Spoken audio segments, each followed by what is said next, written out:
Hey there, baseball fans. Nathan Rohde and Shooter Hunt here with the latest episode of Coffee and Curveballs. We've been taking a look at the college recruiting classes for 2019. The SEC's done, the ACC's done. And if you couldn't tell by Shooter's shirt, we got the Pac-12 for you. Oh, the Conference of Champions. And guess what? Last year, they won another championship. Oregon State Beavers took it home at the CWS. So let's get talking about the 19s coming in to join. Excellent. Well, just like the Big Ten, even though the Pac-12 doesn't have divisions for baseball, we're going to go the football division routes with the North and South for the Pac-12. That starts us off in the North with California.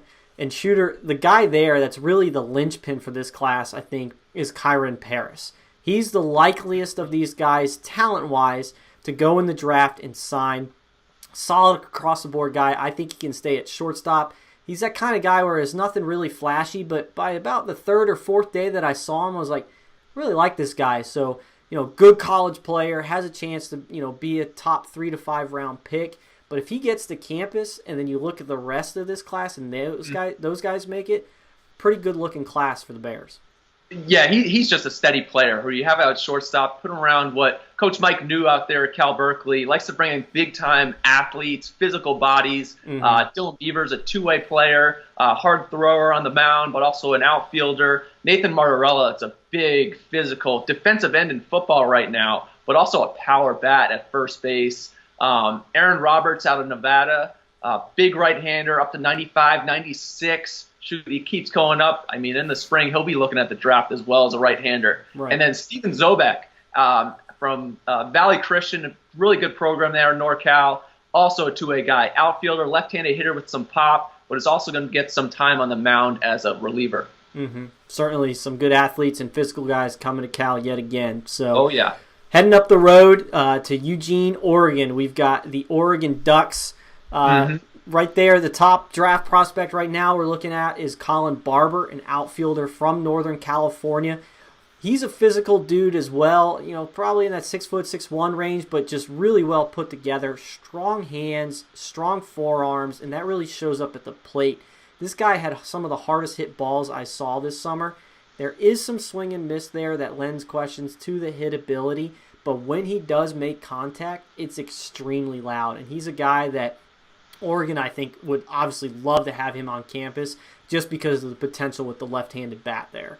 Yeah, the Ducks keep dipping into Southern California. Andrew Mosiello, we got to see a couple years ago at the Boris Classic. Good pitchability right-hander who just competes on the mound. Knows how to work in and out, really aid that pitching staff there in Eugene. And then Tyrese Turner, another guy we saw at the Boris Classic down in Southern California. Really handles the back and work the whole field, and a slick fielding infielder as well.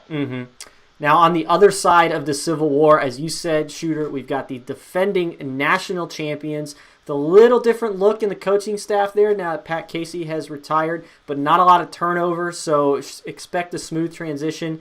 But again, loaded class as usual for the Beavers. Right at the top, Drew Gilbert, really athletic kid. On the mound, he's got a super quick arm. We've seen him pitch in the low 90s. Touched 95, I think, at the Minnesota State Championships for Rob Allison, our director out there. But he can hit, too. We saw him a couple years ago at the Future Games, and it seemed like he was everybody's favorite player. Not a really big guy, but certainly put together for the smaller frame. Plays both ways, just a dynamic player. The fact that he's committed to Oregon State is not surprising. No, and Oregon State's becoming one of those national recruiters there. Nate Yeski's done a great job. He's from up in Wisconsin, so bringing in some of those guys, Minnesota, Wisconsin. And Drew Gilbert's high school teammate at Stillwater High School, Will Frisch, is a mid-90s arm, real good power changeup, looks like a future starter. Justin Boyd out of Colorado, a shortstop, son of a coach. He just does all the intangibles. He's the type of player that you get in Corvallis and Oregon State. They continue to play better there and they spray the ball around, real good hitters. Cesar Valero looks the part. He's going to be having some draft talk about him. He's 6'3", about 200 pounds or so from up in Canada.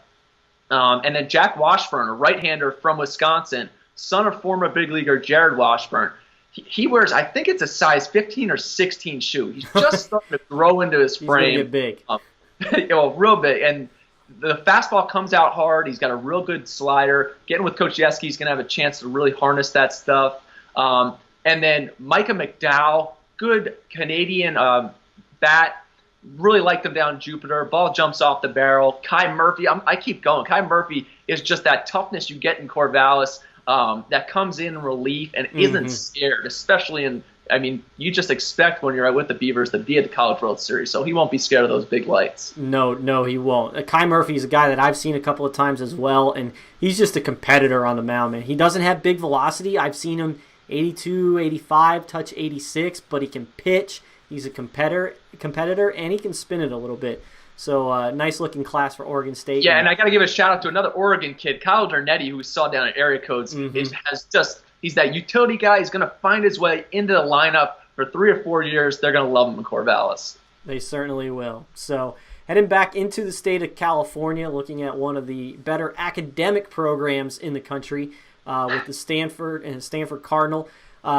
At the top, one of the guys that I really like, Cole Hinkleman, outfielder from Washington, maybe a little bit of first base, but left-handed bat. And Shooter, you and I saw him at area code games, and that ball flies off of his barrel. It's some of the easiest power that we saw of the guys that we saw in the 2019 class. Yeah, he's just flicking backspin home runs in PP real easy. And Henry Gargas, another Washington kid, very similar, has that type of power from the left side.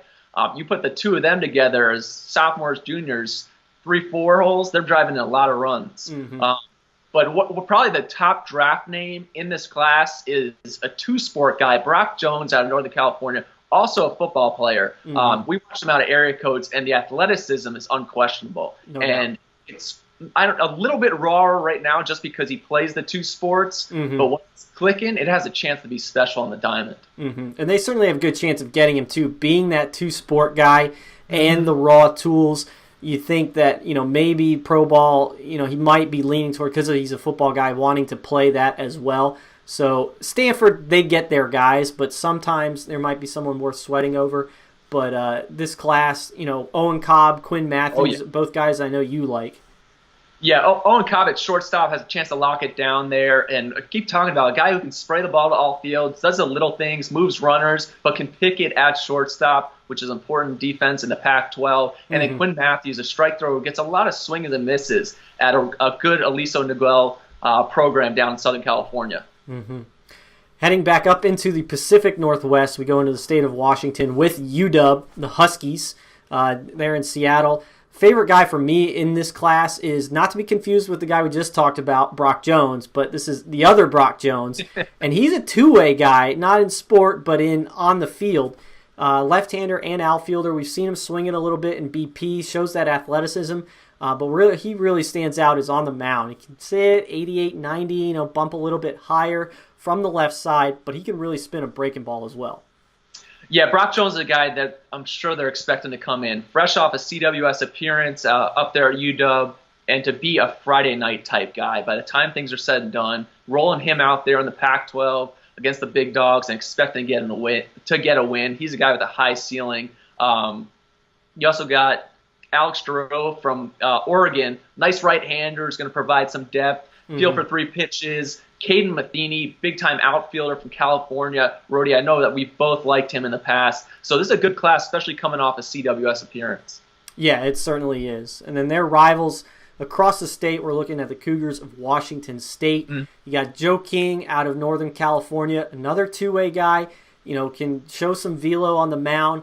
He only got, I think, 3, 4, maybe 5 at-bats at the area code games, but he had 3 doubles. So he made the most of it. He's a pretty strong dude. Speaking of strong dude, Will Simpson, first baseman from Washington, kind of on that eastern side of the state. Ball flies off of his barrel as well. Yeah, he hammers baseballs. And, the two of them, Joe King being able to be a shutdown guy who throws hard, good breaking ball, moves into a weekend rotation, but can also hit and DH for him. That's 2 players in one body. Yep. Will Simpson, that power, and then Mickey Thompson out of Oregon, left-hander projectability guy who has a chance to develop once he gets on campus. Excellent. So there's a look at the Pac-12 North for you. Stay tuned as we move into the Pac-12 South later in the week. As always, for Shooter Hunt, I'm Nathan Rohde. This is Coffee and Curveballs, and until next time, we'll see you guys at the ballpark.